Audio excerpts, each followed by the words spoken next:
Boomerang Éditeur Jeunesse présente Ella tome 6, Sauvetage royal, un livre écrit par Karine Paquin, lu par Justine Major. À Ella, pour m'avoir fait entrer dans son histoire.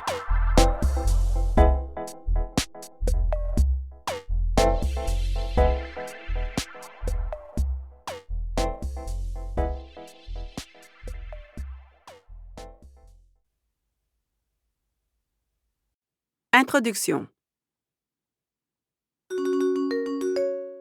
Oui, allô? Bonjour, est-ce que je pourrais parler à l'auteur Karine Paquin?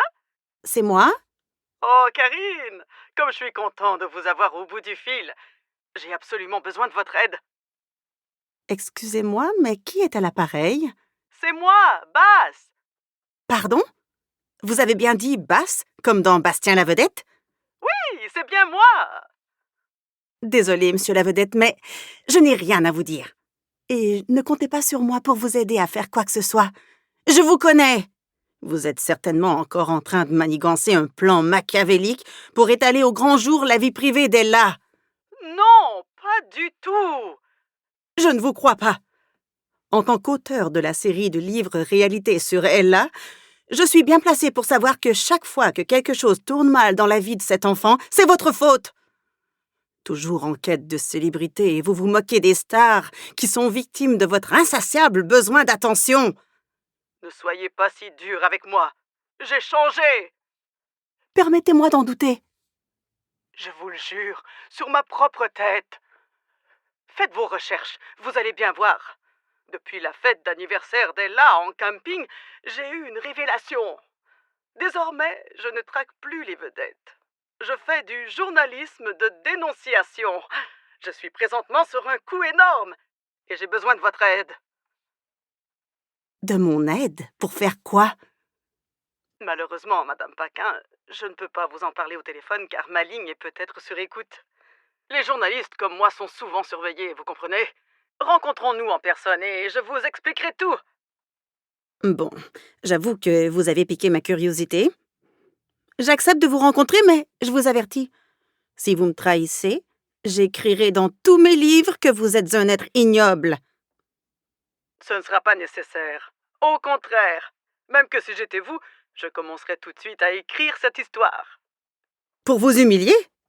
Mais non! Pour faire vivre une aventure incroyable à vos lecteurs.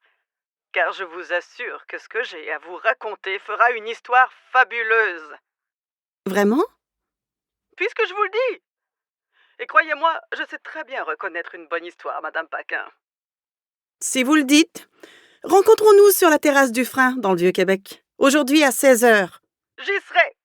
À tantôt. Au revoir. Chapitre 1. La réunion secrète. Assise sur un banc devant le château Frontenac, j'attends Bastien la vedette. Je suis curieuse de savoir ce qu'il veut. Même si cet homme est loin d'être une personne de confiance, l'auteur en moi, toujours à la recherche de bonnes histoires, ne peut pas s'empêcher d'aller au bout de cette affaire. Au mieux, l'homme a réellement un récit savoureux à me proposer. Au pire, j'aurai perdu mon temps et je l'enverrai promener. Ah! Le voilà qui arrive enfin. Il marche vers moi d'un pas rapide. « Madame Paquin, je suis content que vous soyez là. » Ne perdons pas de temps. Dites-moi ce que vous voulez. Oui, bien sûr. Alors voilà. J'ai besoin de vous pour convaincre Ella de m'aider. Et pourquoi je ferais ça? Parce que je sais que vous adorez les animaux et que la mission que je m'apprête à mener est un sauvetage héroïque d'animaux. Un sauvetage héroïque d'animaux? Et pourquoi avez-vous besoin de l'aide d'Ella? Je me méfie de Bastien la vedette, car c'est un journaliste égoïste, sans cœur et mesquin.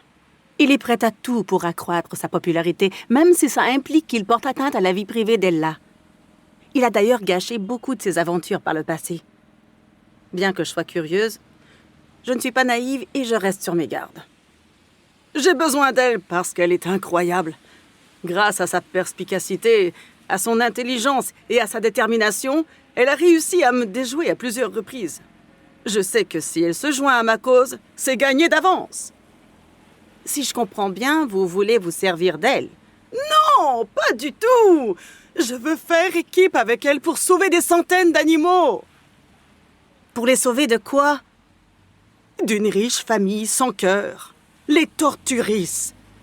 La rumeur veut qu'ils gardent des animaux prisonniers pour les exploiter jusqu'à leur dernier souffle.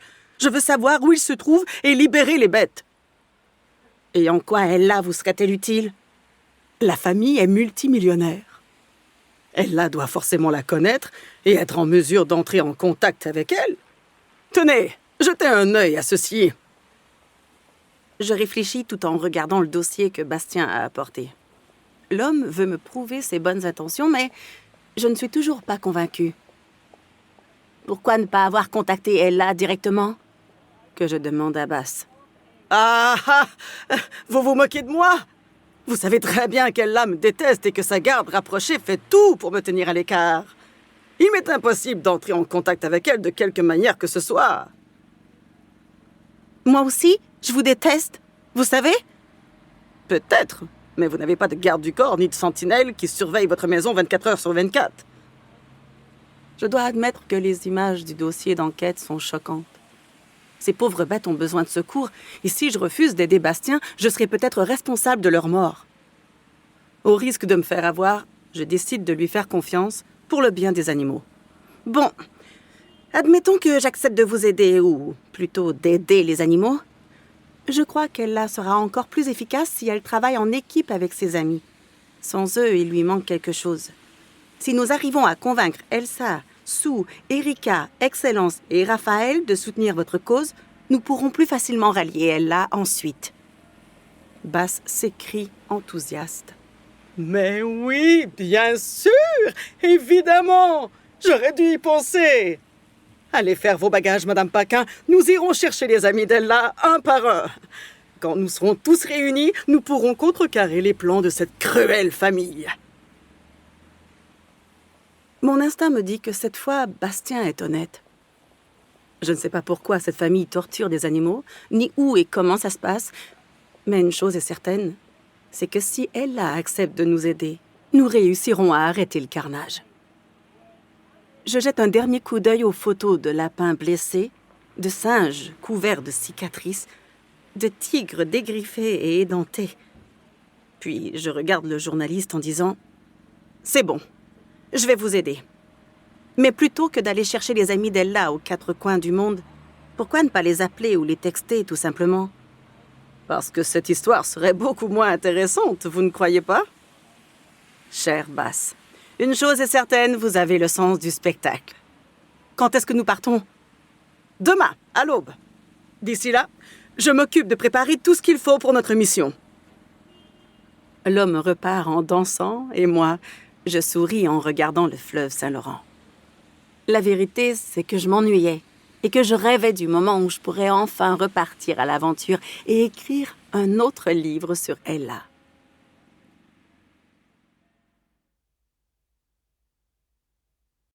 Chapitre 2. Le plan. Le lendemain matin. Alors que je suis assise avec Bastien dans une voiture qui se dirige vers l'aéroport, il m'explique son plan. J'ai tracé notre itinéraire. Nous allons d'abord nous rendre aux États-Unis pour convaincre Elsa de se joindre à nous.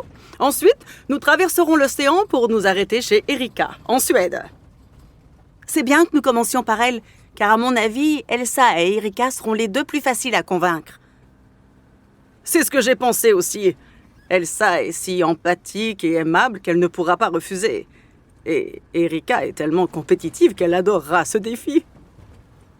Si tu n'as pas lu les autres tomes de la série, voici en résumé qui sont Elsa et Erika. Elsa, américaine hypersensible, qui rêve encore d'être une princesse ou une sirène, mais qui sait manier le lasso comme une cowgirl.